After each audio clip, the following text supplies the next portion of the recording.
Alright, what's going on, guys? Trev back again, here to bring you another video. This one's going to be doing your daily Walking Dead video for today. In this one, we're going to give our thoughts on when we think we are going to see the return of Heath.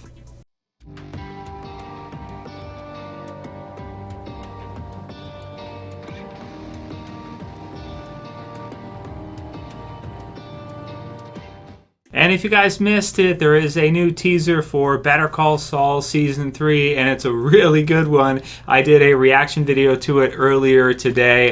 There's some great info and I'll link to it in that video. So check the channel, click the channel name. An hour ago I released it, and man, really excited for Better Call Saul Season 3. It's also giving us the release date. So give my thoughts on that in that video. So check it out. Don't miss it if you're a fan of Breaking Bad or Better Call Saul, because I think you'll like it. I've just been smiling ear to ear since I saw it. Really awesome stuff. So this one was a video requested from Zach Johnson, and he said, "Hey Trev, a question for you regarding later seasons. Seeing as how the actor who plays Heath will be tied up for the foreseeable future with his other show, and the clue with the PPP making whispering in music, what if he got taken by them and he will eventually show back up, not with them, but being warned by one of them?"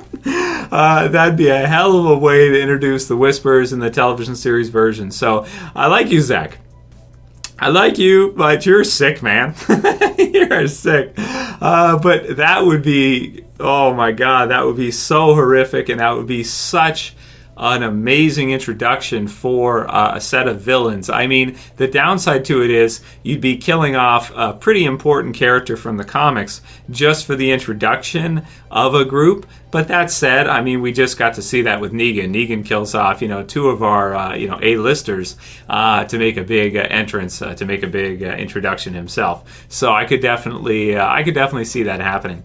Really cool stuff. If you guys don't know what we're talking about, so Heath, of course, goes missing in the episode Swear from The Walking Dead Season 7's first half. And I did some videos afterwards, speculating, giving our thoughts on where we think he is. At this point, I would say it's pretty clear that I think the Whisperer theory is correct. Now, what this is, if you guys missed the video, there's a card left where Heath goes missing. It says PPP on it. We had some people look that up. Had a couple of you guys message me about this one. That if you look up that in terms of like sounds, in terms of music, in terms of tones and everything, it means a very, very low pitched tone. So you can go like high or low, very, very low. So is it an Easter egg for the Whisperers having taken Heath? I think so. I think it's correct. I think it is. So really nice catch on that one, guys. Those of you who noticed that and share that with us, thank you very much. Really cool stuff. So check out that video if you guys haven't seen that and you want to hear more info about the specifics.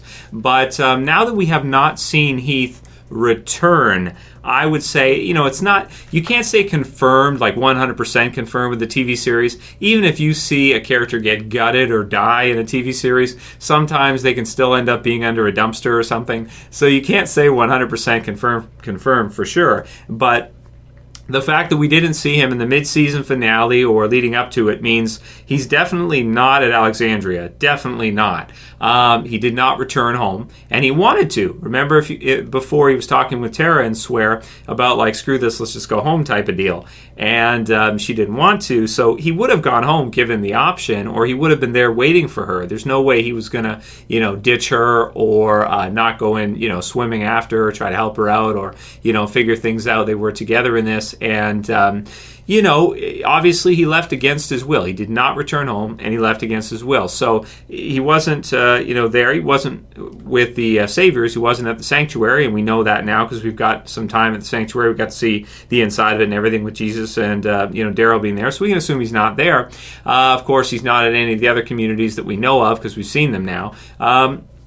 So, it's got to be with a new group. So either, maybe we'll see something in the second half of this season. I kind of doubt it, though. I would lean towards, and probably a percentage, I'd say maybe 80-20, 80% chance, going with this as an Easter egg, and our first notice for the Whisperers, which is an amazing set of villains. If you haven't read the Walking Dead comics or seen my videos, that should be coming up in the future. I'm thinking probably season 9, most likely for Whisperers. So, yeah, we probably won't see Heath for maybe a couple years.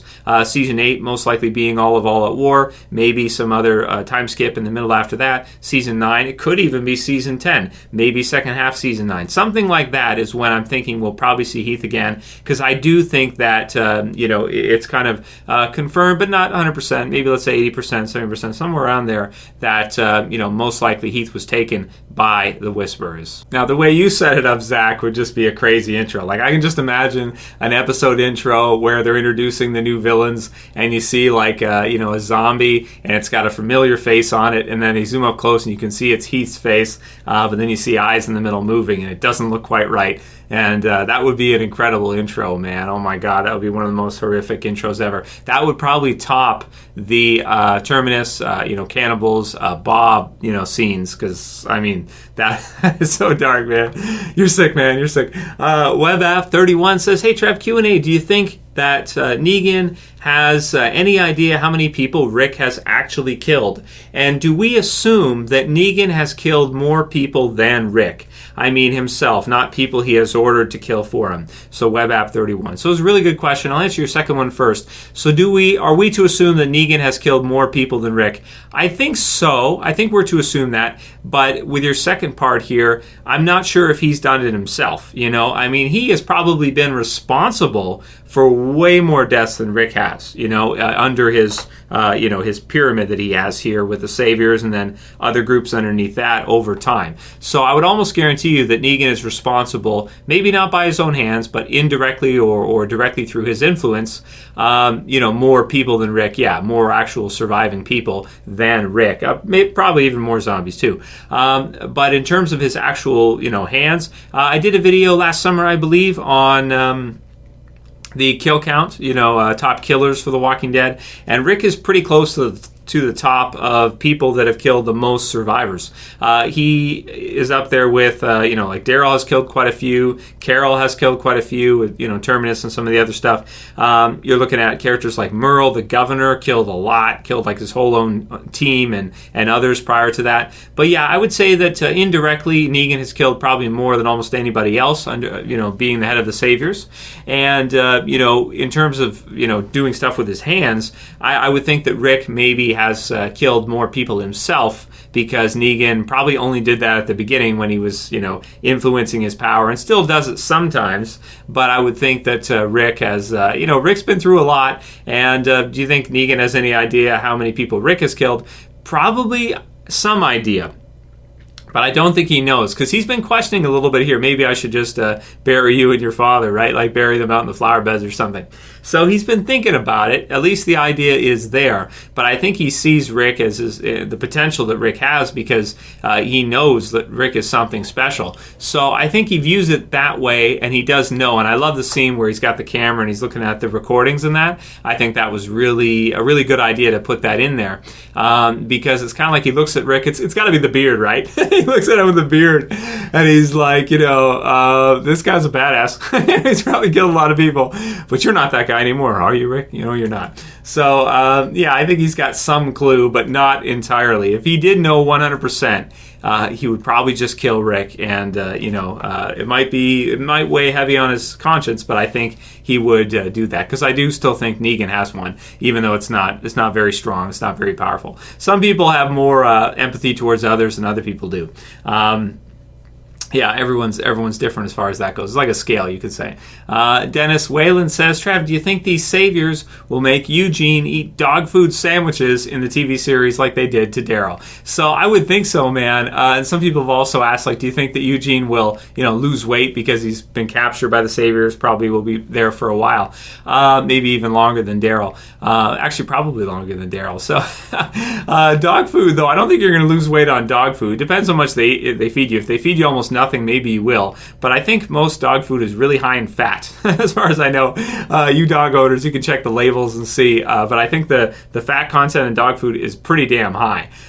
So at least for the cheap stuff. Now, who knows what what kind of quality Eugene and Daryl got or are going to get. So we'll see. But yeah, I think so.